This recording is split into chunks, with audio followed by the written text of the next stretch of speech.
باركنا اليوم الشربة هذيا شربة لسان عصفور. عملت شربة هذيا اليوم هكا كل مرة نعمل حاجة، ومعاها باش نعمل مرقة الفاريون. هكا بديت كيما تعرفوا الفاريون نحطو في الاخر، ما نحطوش من الاول.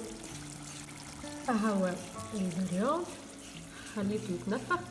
الفاريون كذا عملته في الدار، فما برشا باز راووه. انا تخليكم اللي نتاعو كيفاش عملته في الدار تحت الفيديو هذايا، ونخليكم زاده الريسيت نتاع المرقه تحت الفيديو هذايا. ونعمل معاها سلطه مشويه هكا قاعده نحضر فيها فوق الكاس كيف حتى هي. عملتها لكم قبل، عملتها لكم 3 ميثود، وانت تعمل الميثود اللي تحب عليها. انا اخترت ميثود منهم، اللي يحب يعرف الميثود الاخرين يشوف الفيديو اتويراها. ومعاها طاجين في بلاصه البريك، هكا مره نعمل بريك ومره ما نعملش، كل مره كيفاش. هكا في بلاصه البريك اليوم باش نعمل طاجين. هاو الحشو نتاعو قاعد يطيب. ومع دبارتنا اليوم عملت كعبات بطبوط، هكا توا حليتهم باش نطيبهم ونحط لهم الفخس نتاعهم. وهذه هي دبارتنا اليوم، ان شاء الله تكون عجبتكم.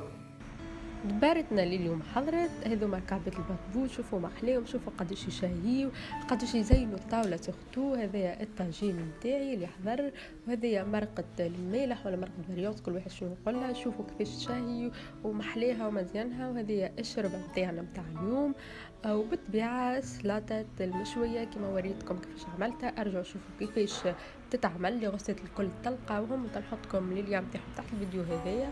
وهذايا سلطة الفجل نتاعي، ان شاء الله تكون عجبتكم هذا طاولتي بتاع اليوم. شوفوا محليه خفيف، ما يشدش برشا وقت، راهو ما قعدش فيه برشا. انا ان شاء الله تكون عجبتكم بارتنا اليوم. ما تنساوش تعملوا جيم وكومنتير وابوني كان ماكش عامل ابوني على الشين نتاعنا.